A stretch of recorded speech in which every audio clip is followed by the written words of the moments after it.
bedakan Pak. Coba pahami perbedaan antara direkam dan merekam. Paham Bapak Ibu? Kalau direkam memang itu sudah menjadi ketentuan yang telah disahkan, disepakati, dikarenakan untuk menjadi syiar ataupun maklumat yang berlaku di sebuah tempat. Contoh seperti di Masjidil Haram, supaya umat Islam dunia tahu bagaimana kondisi tarawih di sana. Jadi Bapak Ibu, direkam dengan merekam beda. Jadi Bapak Ibu, permasalahannya adalah banyak orang-orang yang merekam suaranya, menguploadnya ke YouTube, mensyiarkannya di media sosial. Saya Bapak Ibu tidak mempermasalahkan. Kalau niatnya untuk bagaimana supaya orang terinspirasi, termotivasi baca Al-Quran, sah-sah saja Pak. Tapi yang menjadi masalahnya Bapak Ibu, potensi itu bisa mengganggu niat kita. Terlebih lagi suara kita merdu, suara kita cantik, komentar-komentar netizen itu memuji kita, menyanjung kita. Nah, disitulah Bapak Ibu kadang-kadang terjadinya cedera niat. Yang sebelumnya kita karena Allah, setelahnya karena gangguan-gangguan daripada komentar-komentar tersebut, akhirnya apa Bapak Ibu? Rusak niat kita, bukan lagi karena Allah Subhanahu wa Ta'ala. Nah, contoh berikutnya Bapak Ibu, kita menyumbang untuk kegiatan operasional Ramadan Masjid Al-Irham. Contoh nih Bapak Ibu, dituliskan nama kita Pak di situ Pak. Apakah kita bisa pastikan yang menuliskan namanya adalah ria? Enggak selamanya yang menuliskan namanya ria, dan enggak selamanya yang tidak tertulis namanya enggak ria. Karena ria itu Bapak Ibu adalah amalan hati, hanya Allah yang tahu. Tapi Bapak Ibu, dengan kita menuliskan nama kita, itu menghadirkan potensi yang bisa mengganggu. Saya nggak menyalahkan, silahkan Bapak Ibu tulis nama kita besar-besar, tapi potensi gangguan itu pasti ada. Terlebih lagi Bapak menumpang 5 juta rupiah. Nah, setan berisi itu Pak, kiri kanan, hebat wah ya. Kurang menyumbang 3 juta, yang menyumbang 5 juta. Nah, Bapak Ibu, nah tembus dia menggoda kita hari ini, besok digodai terima. Besok lusa digodanya kita buka. Sampai-sampai Bapak Ibu kita berharap ujian daripada manusia. Jadi oleh karena itu Bapak Ibu dimuliakan Allah, kembali kita kepada kajian kita, bahwasanya azab serta ancaman untuk para penghafal Al-Quran yang bukan karena Allah, itu azabnya tak main-main. Jadi untuk para penghafal Al-Quran, kami nasihatkan untuk diri kami dan untuk kita semua, mulailah tashih pentingnya, mulailah perbaikinya. Karena Allah untuk Allah, jangan sampai karena fulan untuk fulan. Karena sebenarnya ketika kita persembahan sesuatu karena Allah Subhanahu wa Ta'ala, maka kita akan mendapatkan hasil yang maksimal, yaitu surga Allah Subhanahu wa Ta'ala. Al-Imam Abdullah bin Mas'ud radhiyallahu ta'ala anhu itu pernah mengatakan dalam suatu ungkapan Bapak Ibu. Apa perkataannya Bapak Ibu? Al-Imam Abdullah bin Mas'ud berkata dalam sebuah ungkapan yang lebih kurang seperti ini perkataannya Bapak Ibu.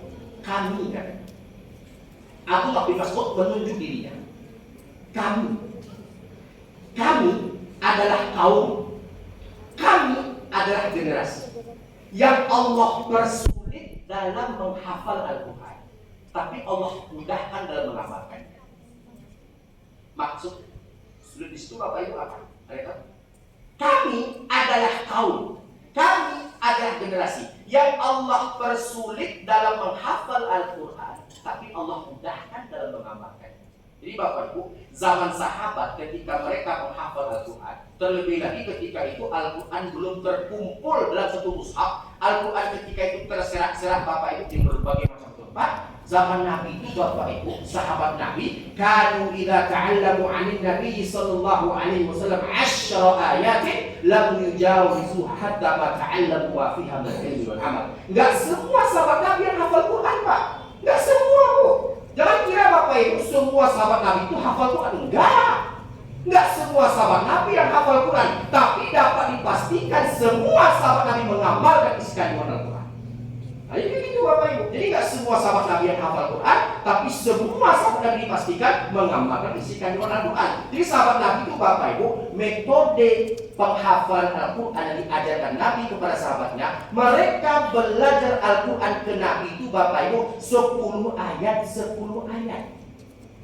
baru akan menghafal ayat yang berikutnya, ya, setelah mereka menyampaikannya dan mengamalkannya. Itu pola sahabat Nabi Bapak Ibu. 10 ayat, sebelum disampaikan, sebelum diamalkan, mereka belum akan berpindah. Jadi sahabat Nabi itu Bapak Ibu, kenapa Abdullah bin Mas'ud mengatakan kami adalah kaum yang Allah persulit? Zaman Nabi itu Pak menghafal Quran dalam keadaan lapar, dalam keadaan haus, dalam keadaan perang. Susah zaman ketika itu Pak, sulit Bu. Yang sehingga apa? Abdullah bin Mas'ud mengatakan dalam sebuah ungkapan, kami adalah kaum yang Allah persulit dalam menghafal Al-Quran, yaitu apa? Keadaan yang mempersulit mereka. Kondisi yang mempersulit mereka, tapi Allah mudahkan dalam mengamalkannya. Buktinya Bapak Ibu mereka itu radhiyallahu anhum ajma'in, radhiyallahu anhum wa radu'an. Semua mereka Allah ridha dan tempat kembali mereka adalah surga. Coba Bapak Ibu pahami kalimat setelahnya. Kira-kira Bapak Ibu siapa yang disindir oleh Imam Abdullah bin Mas'ud?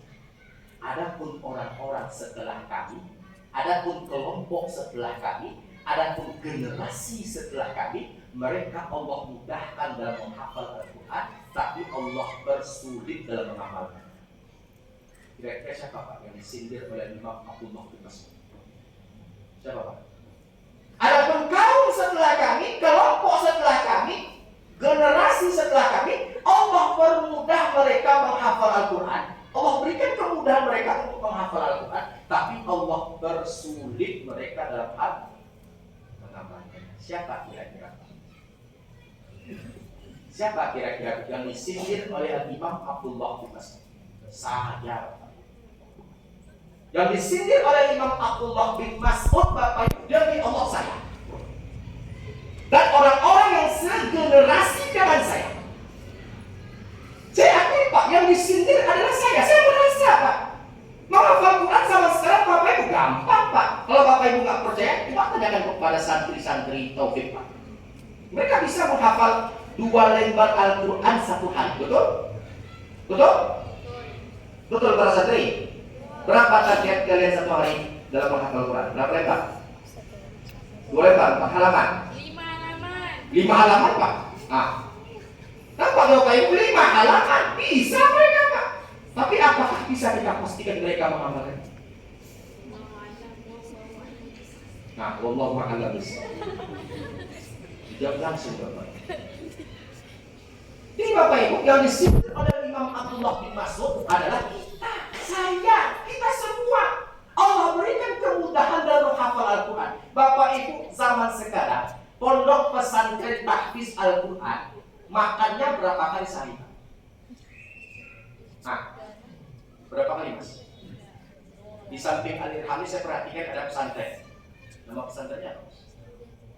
Darul Muqomah. Baik, berapa kali ada pengurus di sini? Ada pengurus di sini. Berapa kali makan sehari Bapak? 3 kali sehari. Makan pagi, makan siang, makan malam. Itu belum masuk sate kan Pak? Belum masuk bakso kan Bu? Belum masuk jajan-jajan yang lainnya kan Bapak Ibu? Belum lagi masuk kepada uang sakunya Bapak Ibu kan, atau gizinya seperti bubur kacang hijau dan lain sebagainya. Lengkap Pak, hampir saya pastikan untuk pesantren di teritorial wilayah Riau ini Pak, Pekanbaru khususnya, nggak ada santri yang kelaparan Pak, setahu saya. Lain cerita kalau di Pulau Jawa atau di Pulau Kalimantan atau di Pulau Sulawesi. Untuk Sumatera bagian tengah ini Pak, Pekanbaru Provinsi Riau, belum pernah saya dengar pesantren santrinya kelaparan. Beda dengan zaman kami dulu Pak. Beda Bu. Kami Bapak Ibu, saya dulu ketika mondok pesantren, kalau mandi pagi lewat jam 7 dipastikan air habis. Karena air untuk mandi dijatah. Santri sekarang Bapak Ibu mandi pakai shower Pak. Makan Bapak Ibu 1 ceplok telur itu Mas ini, itu digunting 4 Mas. Cabai seadanya Pak, berasnya Bapak Ibu, beras yang paling rendah. Kalau saya sebut nama berasnya nanti tersinggung pula PT-nya Bapak Ibu. Yang kalau kami makan Pak, sesekali tergigit oleh kami batu atau kerikil Pak. Begitu susahnya keadaan pondok dulu Bapak Ibu. Dulu, sekarang beda. Beda Bapak Ibu. Dulu Bapak Ibu kami sempat gak makan Pak. Kenapa? Banyak yang enggak. Sementara pesantren minim donatur, yang sehingga Bapak Ibu berpuasalah kami. Mangga muda makan pakai garam, jamu muda makan pakai garam. Asalkan tak mencuri, Bapak Ibu ini bilang Allah, kami makan seadanya, secukupnya. Ada mas, waktu itu kami mondok, ada makanan favorit namanya tempe celup. Apa namanya Bu? Tempe celup namanya. Bapak Ibu tidak akan pernah temukan ini sampai hari kiamat di restoran mana. Bagaimana cara buatnya Bapak Ibu? Cabai Pak, beberapa on saja untuk puluhan santri itu diulek, digoreng secukupnya, seadanya, lalu dimasukkan air kira-kira 3 teko Bapak. Setelah itu apa? Potong kecil-kecil tempe 2 batang Pak. Nah itu yang kami perebutkan untuk dimakan Pak. Dalam nampan-nampan mujahadah kami dapatkan Bapak. Dan sehingga kami merasakan manisnya sebuah ilmu.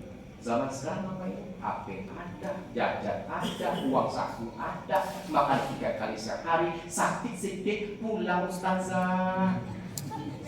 Sakit sedikit pulang Ustaz. Jadi banyak santri-santri mengke sekarang Pak. Nah ini nyindir untuk santri-santri Taufik kayaknya ya.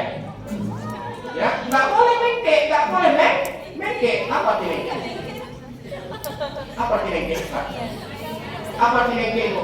Nggak boleh sakit sedikit pulang, sakit sedikit pulang, sakit sedikit pulang. Ini bukan mental santri, ini bukan jiwa santri.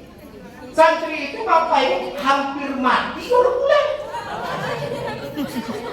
Hampir mati lagi Pak baru pulang. Ini sakit demam sedikit pulang, sakit demam sedikit pulang. Yang sini apa? Kita nggak mendapatkan keberkahan ilmu, nggak mendapatkan manisnya perjuangan.